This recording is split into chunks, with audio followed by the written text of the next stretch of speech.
Boa noite a todos, senhoras e senhores acadêmicos, nossos amigos da casa que aqui nos prestigiam. Nós temos hoje a última palestra do ciclo, Novos Olhares, a cargo do conferencista Eduardo Gianetti. Gianetti é economista e esse fato me lembra o primeiro trauma que eu sofri em minha vida acadêmica, quando fiz vestibular para economia na Universidade Federal de Minas Gerais. E o vestibular havia uma prova escrita e uma prova oral. E na prova oral eu fui submetido a um vexame público quando naufraguei diante de uma equação de segundo grau.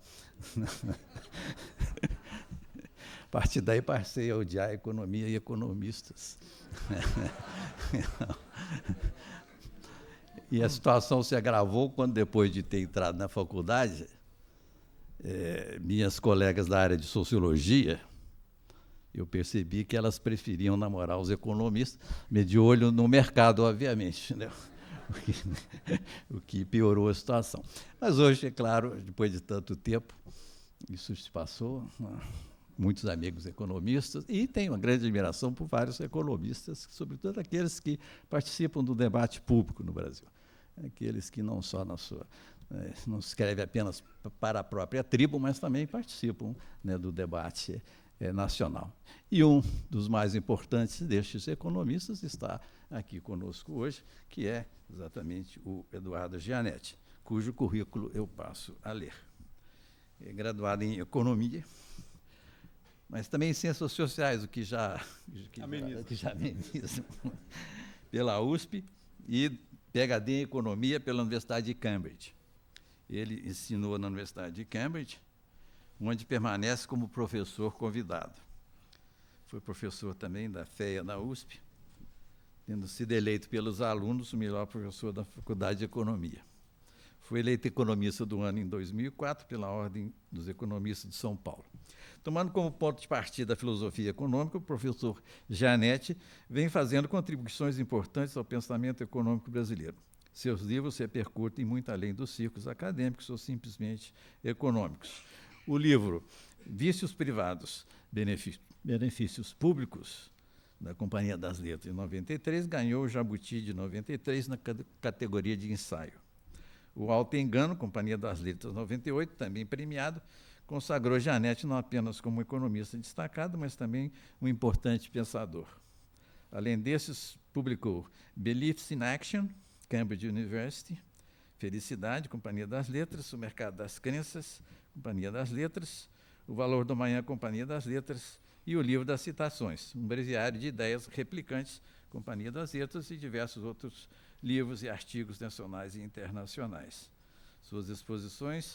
Em suas exposições, aborda, além do macrocenário econômico, temas como a ética e as consequências sociais das transformações econômicas.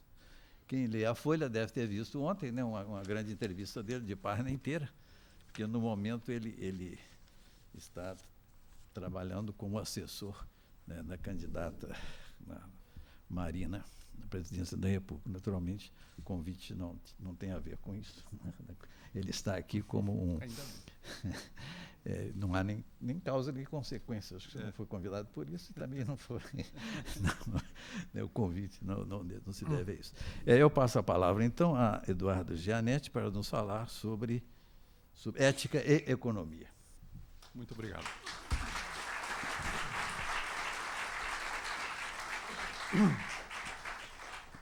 Bom, muito boa tarde a todos.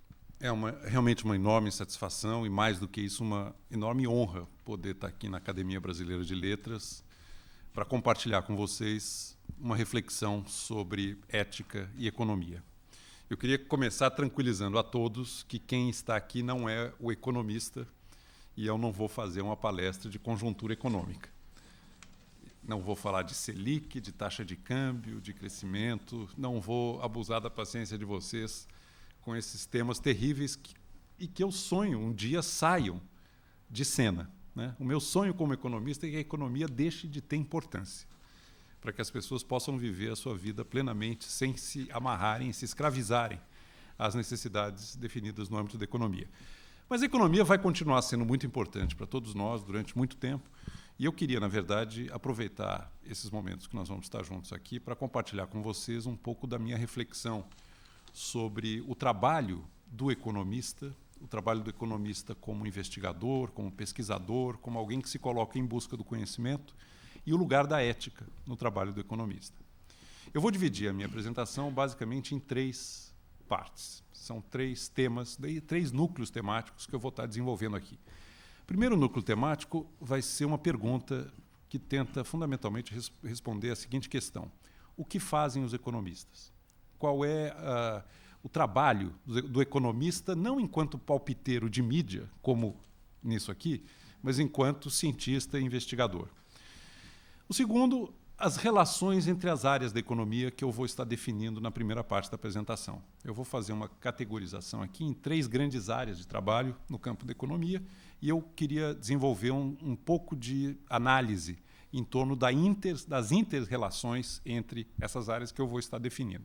E, por fim, eu vou trazer tudo isso para o tema do lugar da ética no trabalho do economista. Como entra a ética e como é que o economista lida com a inevitável escolha que faz no seu trabalho de pesquisa, no seu trabalho de investigação e na sua produção teórica. Eu vou começar, portanto, com uma pergunta que eu proponho a vocês, que é: o que fazem os economistas? Qual é o trabalho do economista? E eu vou propor aqui que tudo que o economista faz enquanto economista, na verdade, pertence a 3 grandes áreas de conhecimento. Uma delas nós vamos chamar economia positiva, a outra a economia normativa e, por fim, a economia instrumental. Eu vou argumentar que essas 3 áreas do campo da pesquisa e da investigação econômica abarcam tudo que um economista faz na sua condição de economista, e a partir dessas definições é que nós vamos trabalhar as inter-relações. Então vamos primeiro, aristotelicamente, às definições, né? A economia positiva é a busca do conhecimento sobre a realidade como ela é. É o braço científico da economia. Enquanto economista positivo, tudo que o economista faz é tentar entender o mundo. Ele busca a máxima objetividade neste entendimento. Não é um trabalho simples, porque na busca dessa objetividade, idealmente, o sujeito do conhecimento tem que abrir mão de tudo que ele traz de viés pessoal, de subjetividade, de preferências. Eu gosto muito de uma definição do Bertrand Russell sobre o que é a postura científica diante da realidade, quando ele diz que o cerne da postura científica é a recusa em considerar nossos próprios desejos, gostos e interesses como capazes de fornecer a chave para a compreensão do mundo.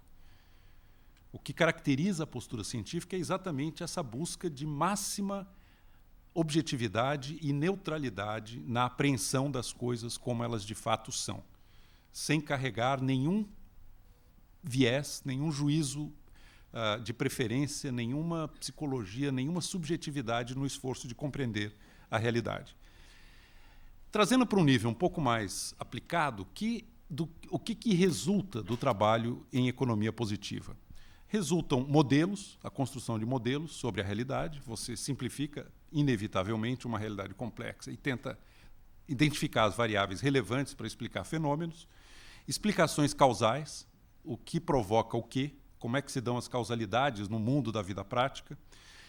Taxonomia, você classificar os fenômenos é parte da economia positiva, né?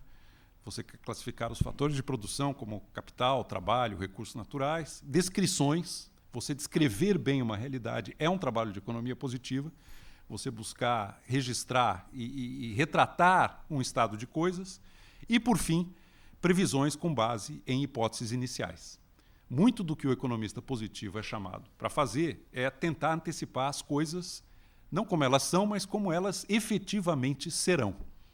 De novo, pautado pela máxima objetividade que se é possível, que se pode alcançar, né? Com o mínimo de interferência dos seus gostos, como diz o Bertrand Russell, desejos, gostos e interesses na busca dessa antecipação. Eu queria frisar aqui que a previsão, que é aquilo que o economista é mais chamado a fazer, é algo muito arriscado, por razões que nós vamos daqui a pouco detalhar. E que é muito importante para o leigo, que não é economista, saber que toda previsão está calcada em hipóteses e premissas que fundamentam o exercício preditivo.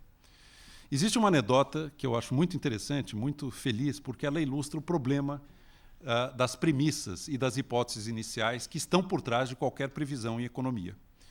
E a história é a seguinte: 3 cientistas naufragaram, né? Um físico, um químico e um economista, estão numa ilha deserta e estão famintos, não têm o que comer. De repente começa a aparecer na costa uma lata, aparece uma latinha de feijões fechada. E os 3 começam a discutir como é que eles vão abrir a lata de feijões. O primeiro a se manifestar é o físico. Não, vamos jogar a lata de um rochedo, do alto de um rochedo, para ela cair num ângulo exato, vai bater, vai abrir a lata e nós vamos poder nos servir do feijão. O economista, que é um mestre em objeções, imediatamente vê que tem um problema. Não, se nós jogarmos a latinha para ela cair nesse rochedo pontiagudo e se abrir, os feijões vão se espalhar pela areia e nós vamos inutilizar boa parte do alimento. Não dá. Aí o químico vem. Não, eu tenho uma ideia melhor. Vamos pegar a lata, deixar na água salgada do mar, o efeito corrosivo do sal vai tornar a liga metálica muito maleável. Quando ela estiver bem molinha, nós abrimos a lata e nos servimos sem perder um feijão. O economista matou a charada da impossibilidade na hora. Isso vai demorar tanto tempo para acontecer que até lá a gente já vai ter morrido de fome. Não dá para esperar. Aí os 2 olham para o economista e falam: mas então, o que você propõe? Como é que a gente vai abrir a lata?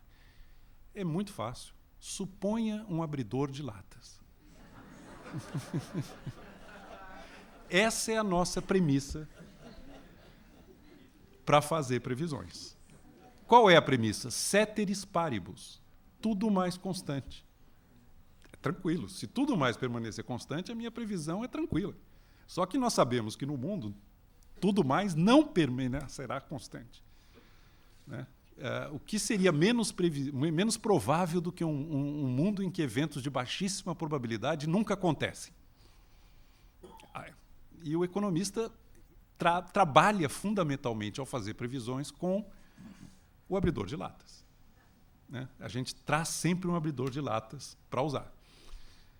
Tudo mais permanecerá constante, eu tenho um certo modelo e com isso eu trabalho. Por que a economia, ainda no campo da economia positiva, acho que vale a pena fazer uma pergunta. Por que a economia não é a física? Um astrônomo prevê a ocorrência de um eclipse do Sol daqui a 36 anos, com rigor e precisão de segundos. E a previsão dele é confirmada por uma observação isenta. O economista não é capaz de prever a taxa de câmbio daqui a uma semana. Não é capaz de prever o crescimento daqui a 3 meses. Por que é tão mais difícil prever em economia do que em física? O que é que prejudica tanto a tentativa do economista positivo de antecipar as coisas corretamente para confirmar a sua previsão?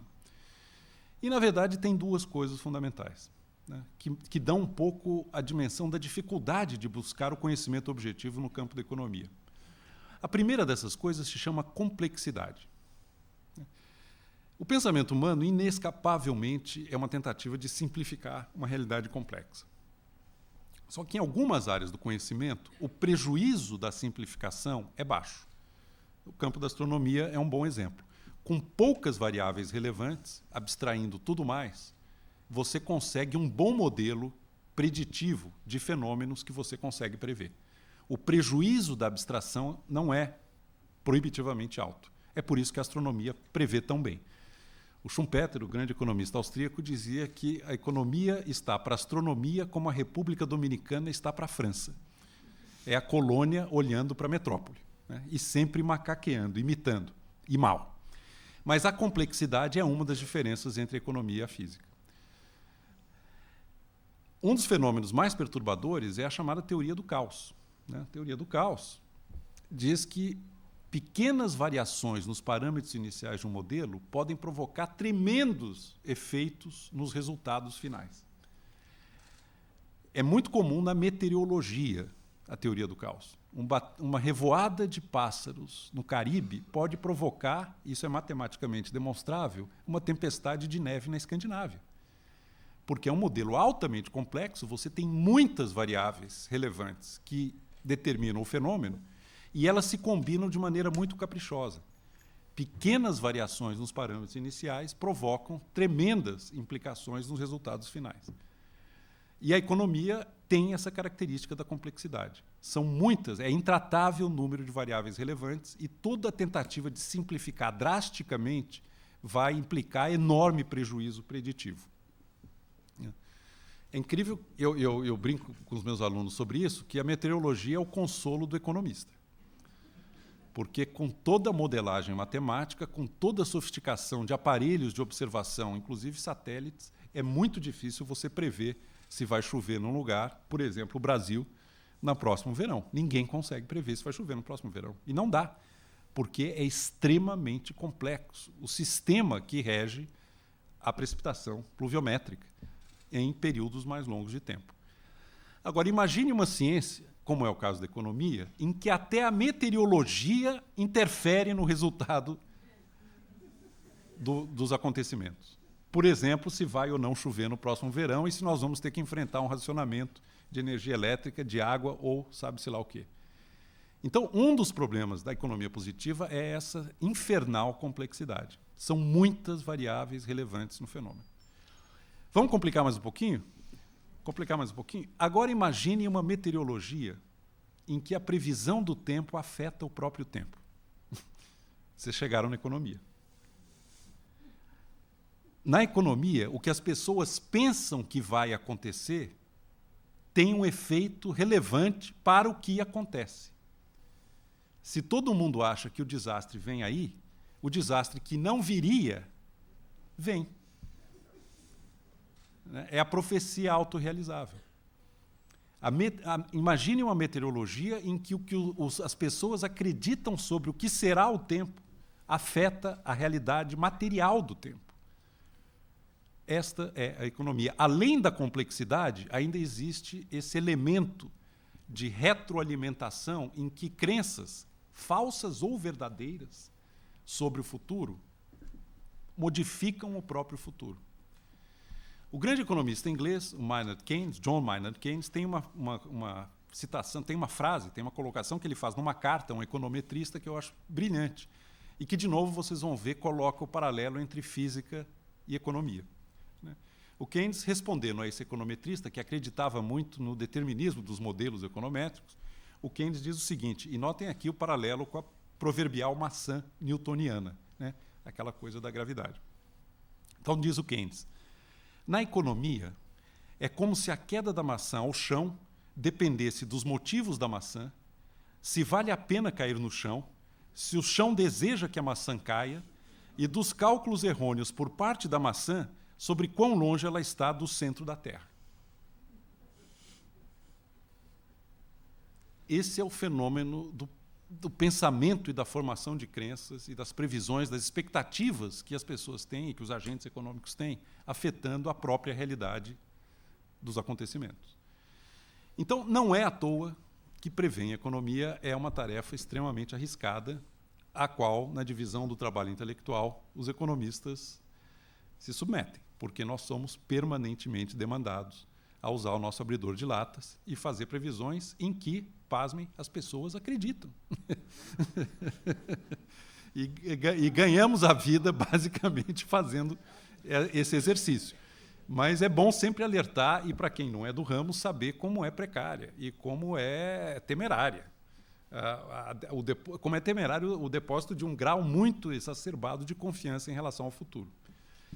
Aliás, toda vez que alguém defende alguma coisa muito ardorosamente, é bom ficar com o pé atrás.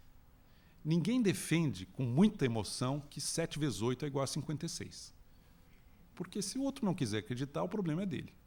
Você só usa muita emoção, como eu estou fazendo aqui, muita eloquência, quando a coisa é duvidosa ou pouco demonstrável.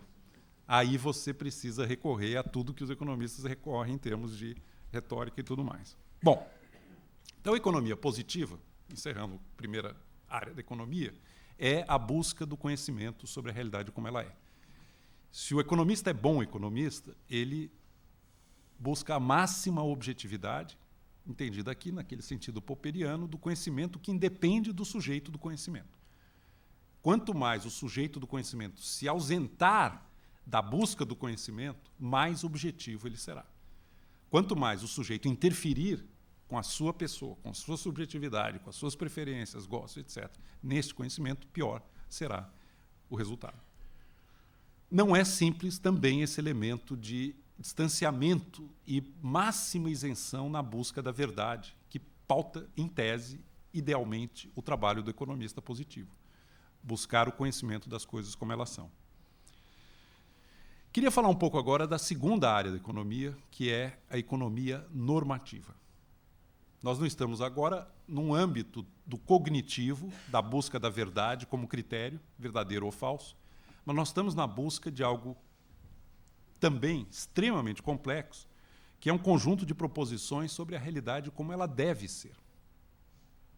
O economista, quando manifesta uma preferência por um estado de coisas distinto do que é, inescapavelmente saiu da economia positiva para o âmbito da chamada economia normativa. Entrou aqui um juízo de valor. Na economia positiva não tem nenhuma preferência em relação a um estado de coisas ou outro. Não tem nenhum critério de avaliação ou de preferência. É a tentativa de entender as coisas como elas são. Quando o economista diz, por exemplo, que a inflação é um mal a ser combatido, ou que o crescimento é um bem a ser perseguido, ou que alguma coisa é um problema, ele já saiu do campo da economia positiva. No campo da economia positiva não há problema nesse sentido de que é um problema para nós. Por exemplo, a fome, ou a pobreza, ou a destruição da natureza. No âmbito da economia positiva, você explica por que fome, por que pobreza, por que inflação, por que crescimento. Agora, o sinal de valor que você atribui a um conjunto de ocorrências do mundo é um exercício de economia normativa, sobre o qual está muito longe de haver unanimidade e consenso, não só entre os economistas, como entre todos os participantes de um ambiente socioeconômico. Qual é a boa sociedade? No que consiste a melhor sociedade? Qual é a sociedade na qual, idealmente, todos nós gostaríamos de viver? Quais são as instituições de uma sociedade justa, ou de uma sociedade próspera, ou de uma sociedade livre?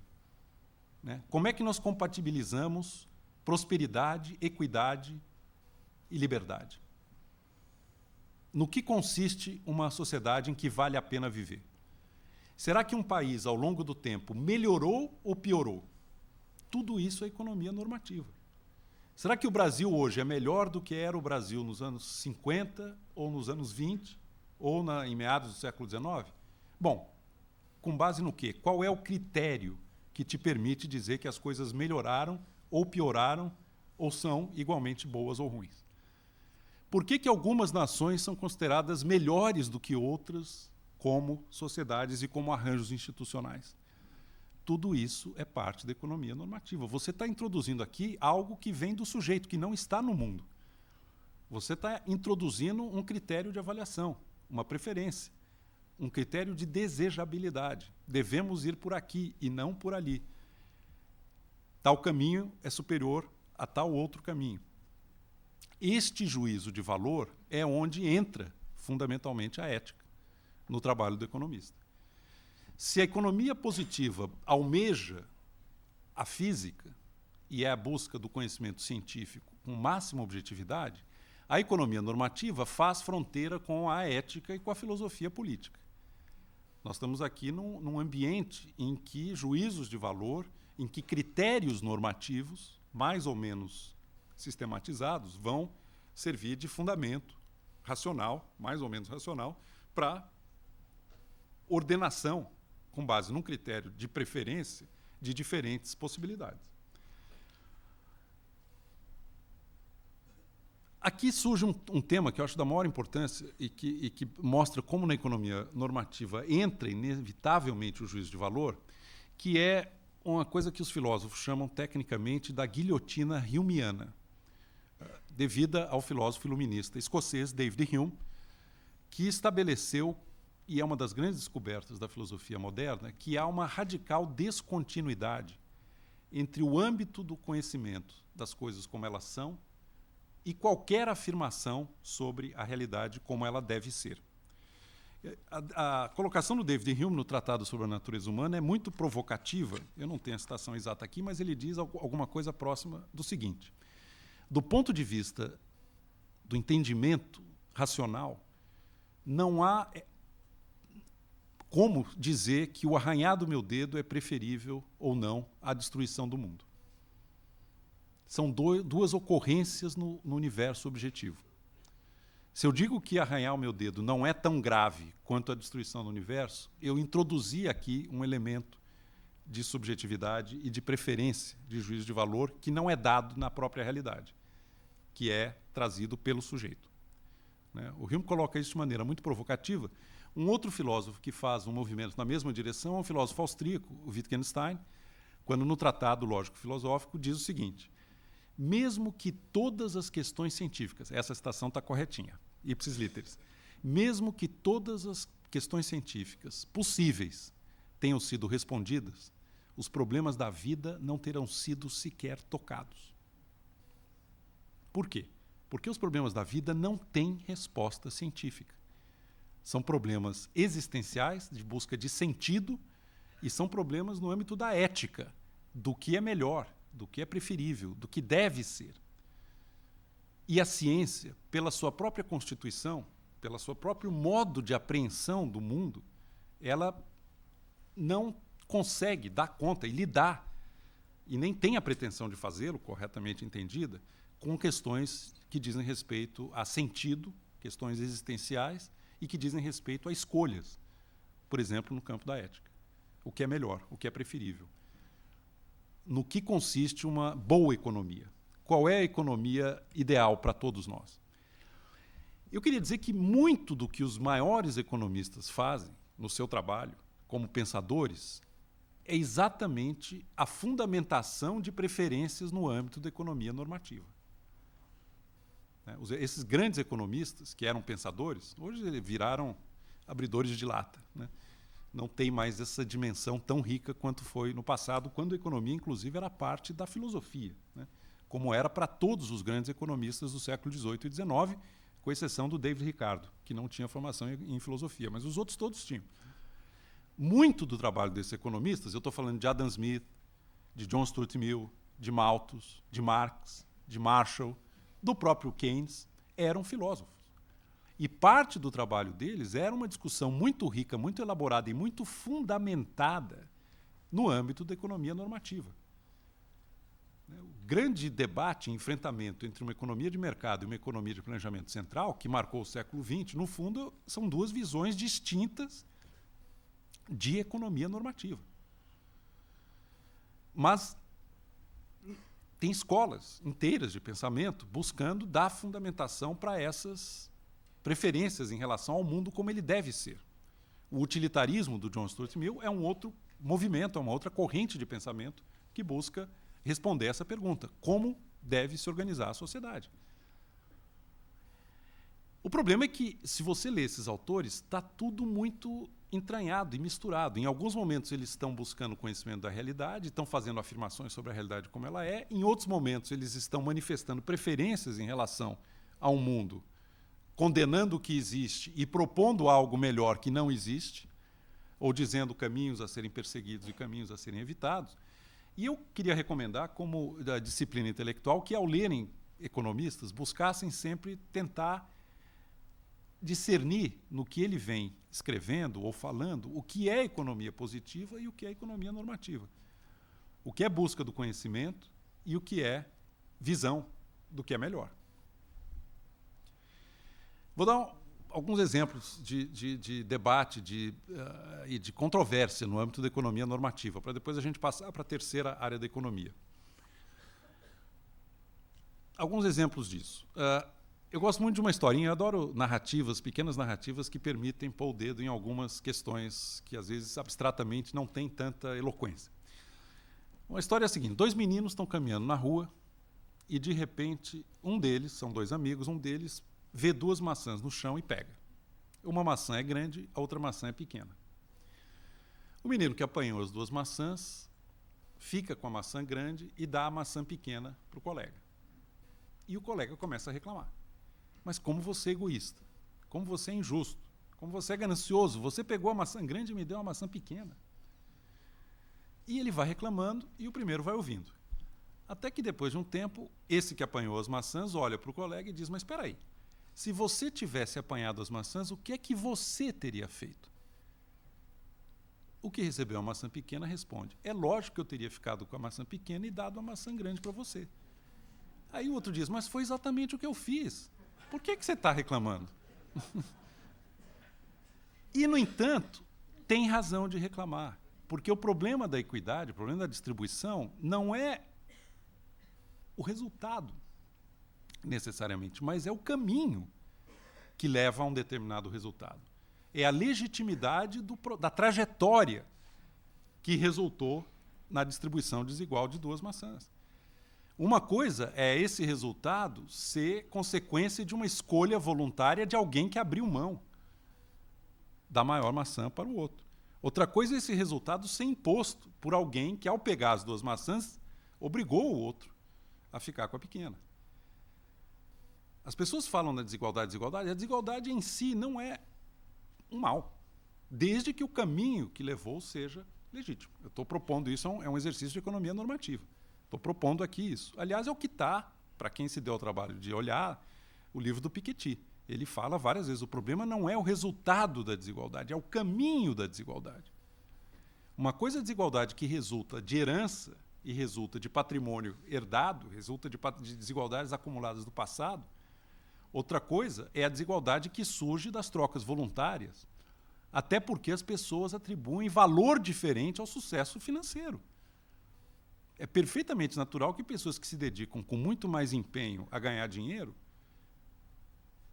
estatisticamente, obtenham mais dinheiro do que as pessoas que não estão ligando tanto para essa dimensão da vida e preferiam se dedicar à arte, à ciência, às relações afetivas. O problema é quando você tem trajetórias de desigualdade que são impostas e que impõem à boa parte da população uma situação em que ela sequer está capacitada para exercer plenamente um amplo leque de escolhas na sua vida prática. Aí nós temos um problema ético. O John Stuart Mill resumia isso, e não há, do ponto de vista de filosofia, eu não encontrei nada no Piketty que já não esteja no John Stuart Mill. Né? John Stuart Mill resumiu isso dizendo basicamente o seguinte, a igualdade de resultado oprime, a igualdade de oportunidade liberta. O ideal a ser perseguido não é a igualdade na chegada, até porque ela é injusta e ineficiente. O ideal a ser perseguido é a igualdade na partida, condições paritárias e minimamente equânimes, para que todos possam exercer suas escolhas e viver as consequências das escolhas que fazem. Nós estamos numa casa aqui da literatura e da criação literária. Eu sou um estudioso de história das ideias, eu me encanto em ver como os grandes criadores da história da literatura abriram mão de qualquer pretensão, a maior parte deles, né? Qualquer pretensão de vida material abundante, em nome de uma aspiração criadora, que os motivou e que levou à criação de obras monumentais. Outro dia eu estava fazendo uma coleção sobre isso. O Fernando Pessoa ganhava a vida traduzindo cartas comerciais. O T.S. Eliot era bancário, funcionário de um banco. Machado de Assis e Carlos Drummond de Andrade, funcionários públicos exemplares. John Stuart Mill tinha uma sinecura na East India Company. O Charles Peirce também tinha uma sinecura no Instituto Geográfico Americano, do qual ele foi, inclusive, despedido, porque não trabalhava. Tá? Essas pessoas não... Ainda bem que tem gente... é muito importante para todos nós estar num mundo em que a dimensão e o valor econômico não dominam integralmente as aspirações de realização humana. E, aliás, no meu modesto entendimento de um mundo melhor, seria um mundo em que o universo do econômico perderia muito da presença e da proeminência que tem. Eu acho que a economia devia ser como a saúde. Quando a sua saúde está boa, ela te liberta para viver plenamente a sua vida.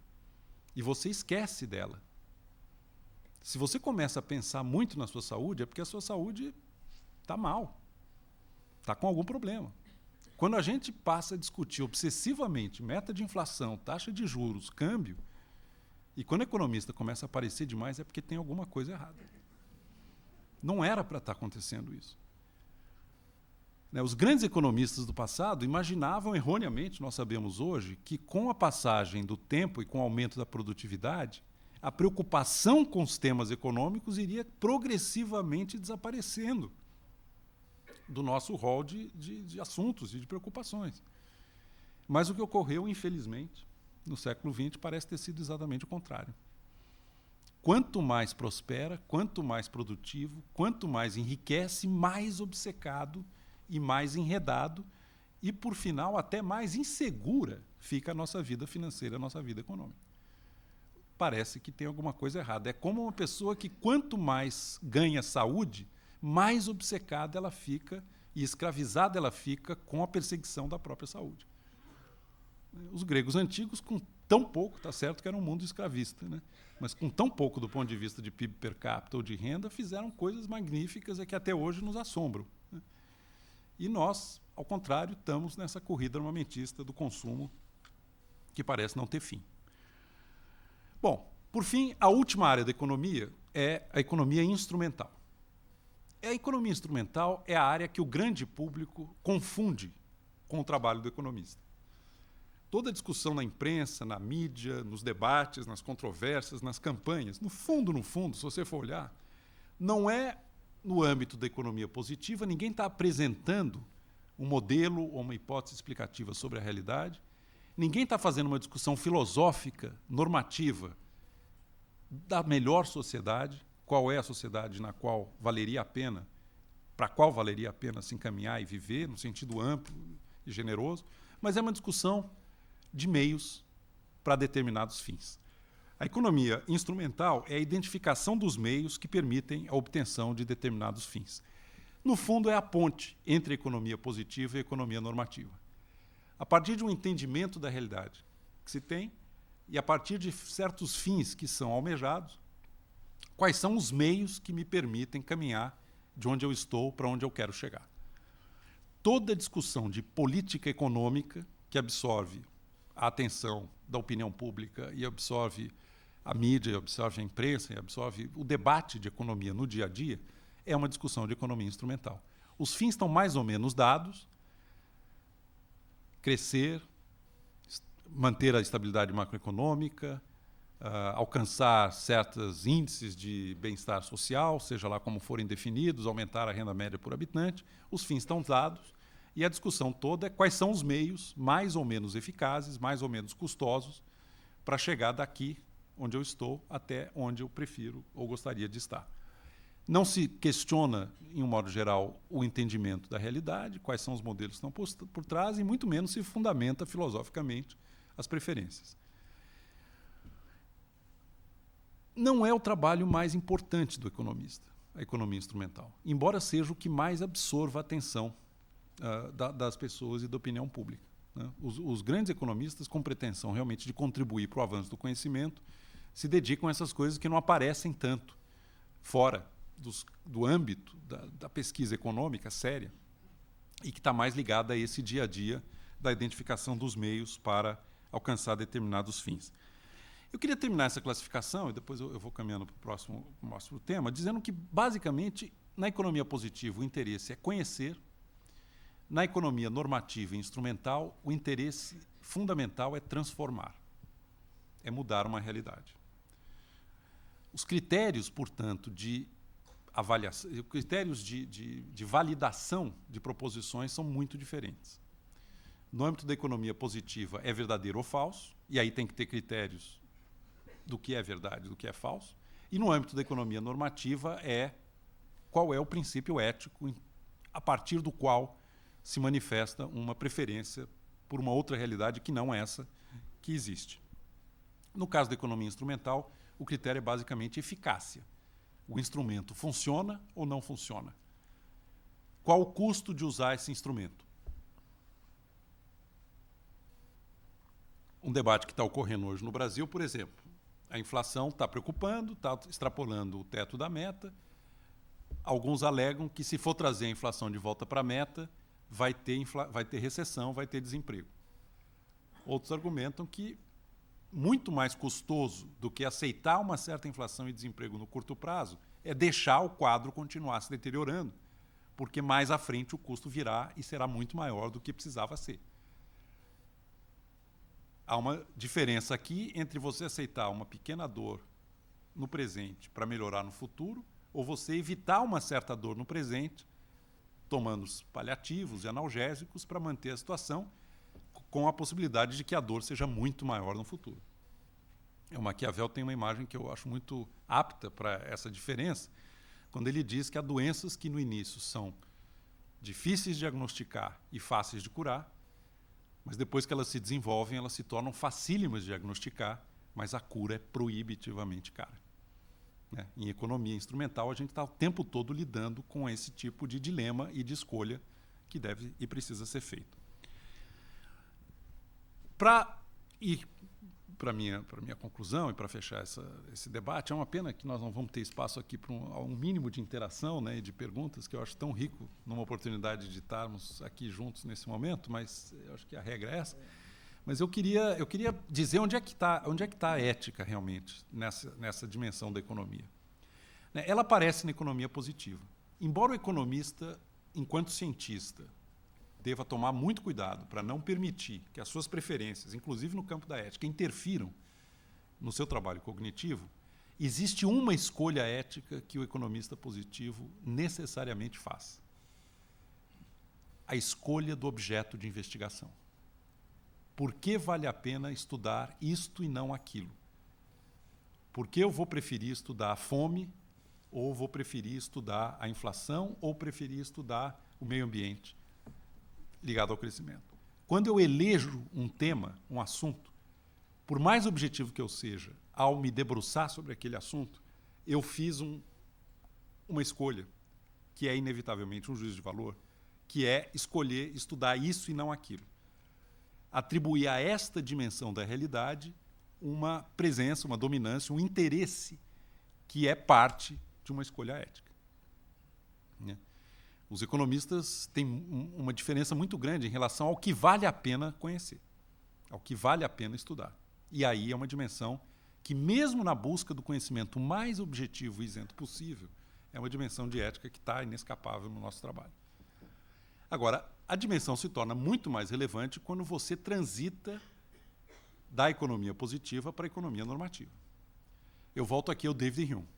A ideia básica do Hume é a seguinte: por mais que avance o conhecimento da realidade como ela é, isso jamais me permitirá dizer qualquer coisa sobre a realidade como ela deve ser. Por mais que eu entenda como são as coisas e elucide o mecanismo e o modus operandi do mundo, isso por si jamais me permitirá, por mais que avance, dizer qualquer coisa, por mais trivial que seja, sobre o que deve ser, sobre o que é melhor, sobre o que é preferível, sobre o que deve ser evitado. Neste momento entra um juízo de valor. E é melhor estar ciente do juízo de valor do que não. Vou dar um exemplo bem concreto. O PIB. O PIB é uma quase unanimidade como objetivo máximo e critério de hierarquização dos países do mundo.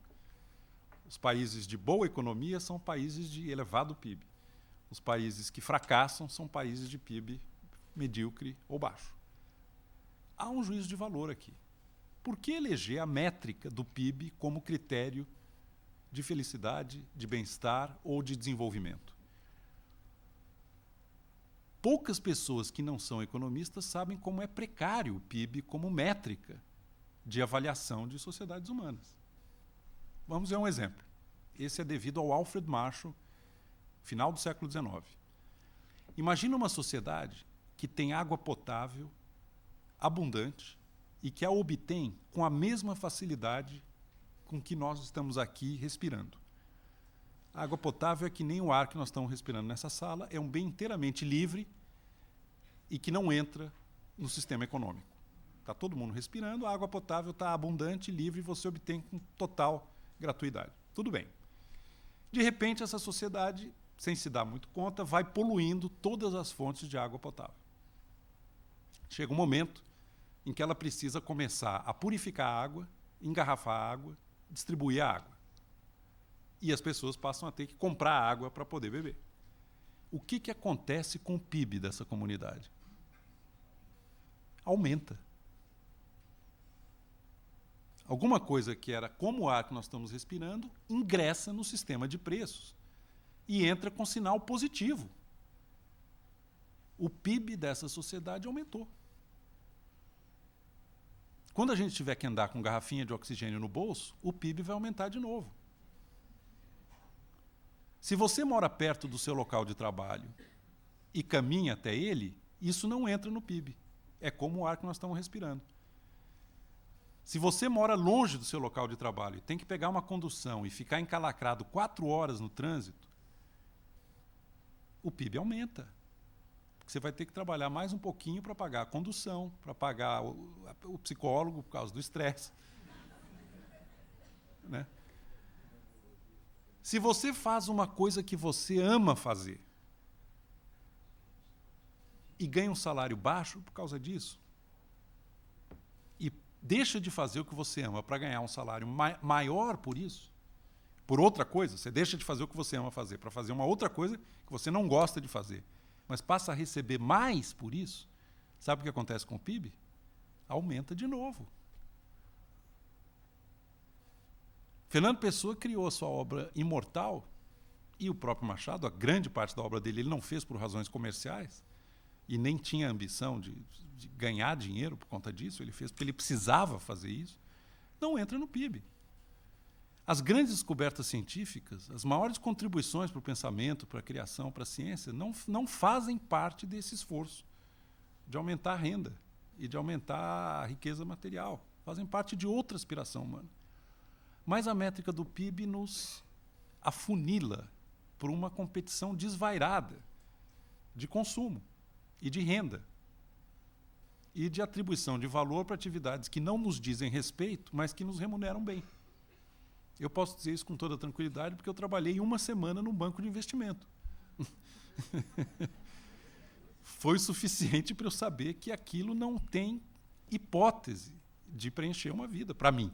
Não condeno quem faz. Mas não há dinheiro suficiente para compensar a perda. Inclusive para o PIB, estaria aumentando o PIB, que seria viver nesse tormento. Então, a mensagem que eu queria trazer é repensar e pensar de uma maneira um pouco mais cuidadosa sobre, de fato, qual é a nossa aspiração no tocante a uma boa economia e uma boa sociedade.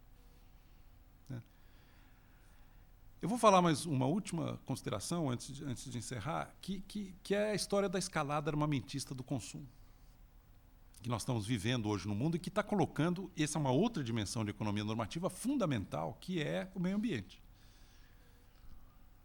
Nós estamos tocando, provavelmente, em limites, aí, objetivos de sustentabilidade ambiental, em escala planetária. E a humanidade está enredada num jogo competitivo de consumo que é basicamente o seguinte: existem certos bens que saciam necessidades humanas e que proporcionam satisfação independentemente dos outros, do que os outros estão fazendo. Se eu gosto de tomar um copo de leite todo dia de manhã, isso em nada vai mudar pelo fato de que todo mundo na cidade está tomando um copo de leite igualzinho ao meu todas as manhãs. O copo de leite sacia uma necessidade básica minha, me proporciona uma certa satisfação, e isso independe do que os outros estão fazendo. É um bem normal. Só que existe uma categoria de bens chamada bens posicionais, que, ao contrário dos bens comuns, dos bens normais, são bens cujo valor depende do fato de que os demais estão excluídos do acesso a ele. Se eu sou um jovem, no início da minha vida profissional, e ponho na cabeça como aspiração máxima comprar uma BMW ou comprar um Porsche último tipo, e vou ao mercado financeiro e trabalho 12 horas por dia, obcecadamente, para conseguir alcançar esse troféu. E eu faço tudo direitinho, ganho meu dinheiro honestamente, sem nenhum tipo de ilegalidade, estou feliz da vida, consegui o resultado que eu queria financeiro, vou à loja, compro o meu carro, meninas passam a ver um brilho no meu olhar que nunca eu tinha imaginado. Tudo acontece como eu imaginava e, de repente, acontece uma coisa muito estranha. No dia que ele vai com o carro para casa, dorme nas nuvens, eufórico, conseguiu a sua grande aspiração. Quando ele acorda de manhã, todos os carros da cidade foram trocados por BMWs idênticas a dele. Será que este bem continua tendo o valor que ele teve enquanto ele era alguma coisa que conferia ao proprietário uma diferença e uma distinção que ninguém mais tinha? Eu acho que é bastante claro que não. Ele perde o brilho, ele perde o apelo, ele perde a sua condição posicional.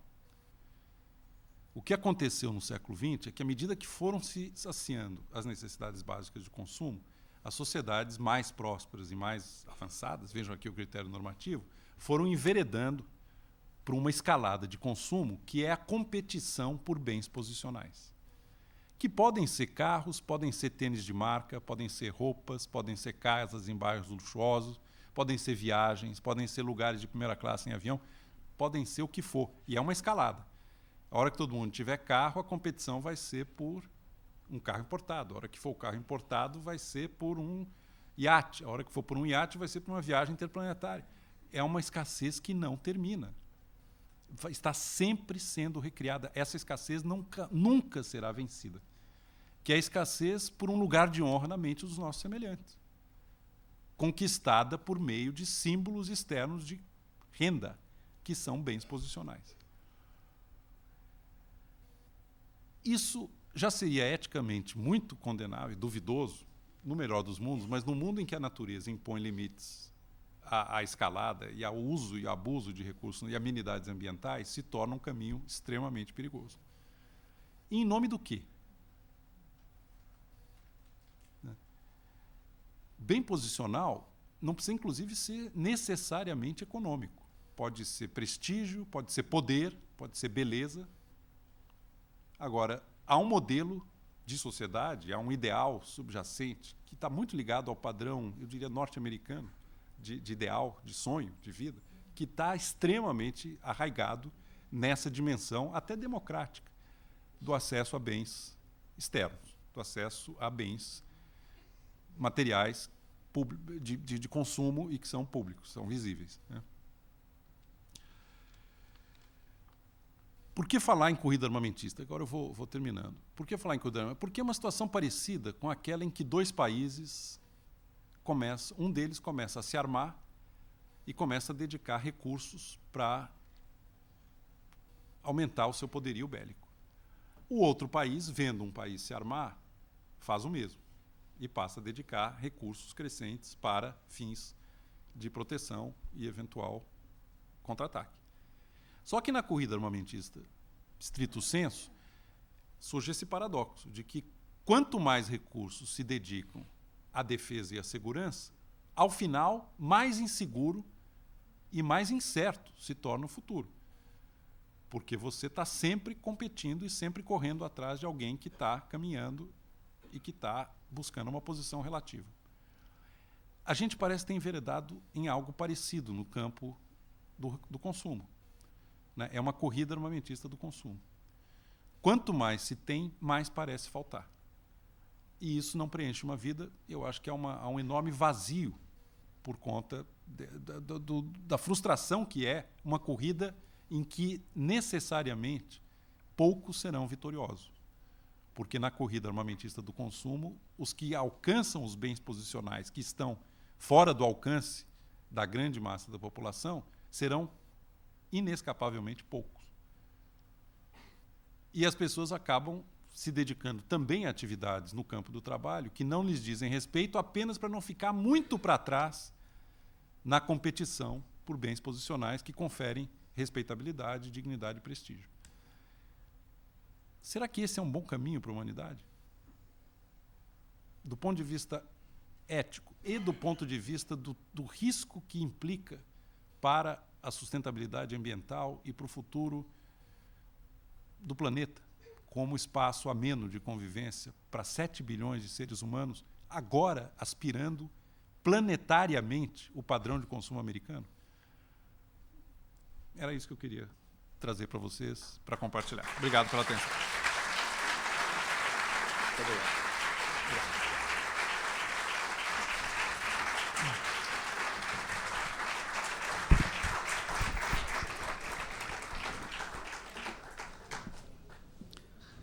Sua historinha das maçãs me lembrou outra de natureza mais política. Durante o período de abertura da União Soviética, na Polônia, a Polônia já estava se agitando. 2 soldados, um polonês e um russo, estavam caminhando pela rua e viram uma carteira de dinheiro no chão. Os 2 se abaixaram ao mesmo tempo, pegaram a carteira e ficaram discutindo. Bom, eu vi primeiro. Aí, no final, o russo virou para ele e falou: não, vamos decidir isso como 2 bons camaradas. O polonês falou: 2 camaradas não, meio a meio. Não resisto uma muito rápido na mesma linha. 2 economistas da Universidade de Chicago estão caminhando e um deles vê uma nota de $100 no chão. E fala: olha, uma nota de $100. Fala: não, é uma ilusão de ótica. Se fosse uma nota de $100, alguém já tinha pego. Para o economista de Chicago não existe uma nota de $100 dando sopa. O Eduardo Gianetti acabou de me reconciliar com os economistas, né, nessa sua palestra de hoje, que ele, né, é um economista que pensa. Não veio aqui com abridor de lata, mas veio realmente trazer ao mesmo tempo um pensamento, um raciocínio sobre a própria atividade do economista. Eu tenho certas dúvidas sobre a existência real da economia positiva. Eu imagino que como o próprio conferencista disse, a economia não é uma ciência exata. Não é uma ciência exata. Então, é um sonho de economista né, que a economia seja uma ciência exata, dos que acreditam na existência concreta desta. Ela é mais, digamos, um pouco uma abstração que talvez os economistas normativos recorrem a ela para justificar, né, para esconder na realidade as suas normas, supostas normas. Então recorre ao positivismo para fazer isso. De qualquer maneira, serve como uma abstração, como uma referência para raciocinar. Bom, e ficou claro aqui também que não é esta, quer dizer, que a postura dele é uma postura que claramente trabalha com valores, trabalha, né, com a ética, que, de novo, ele mesmo disse, já está presente na escolha do tema da pesquisa do economista, de qualquer outro pesquisador, a não ser que você queira ganhar o prêmio Ig Nobel, né? Aí você vai estudar qualquer bobagem. Com isso, né, ele confirmou aquilo que tinha dito antes, né, desses economistas que nos ajudam a pensar o país e a pensar concretamente dentro das condições atuais do Brasil, dentro das opções que nós temos ou que não temos, né, para a nossa vida.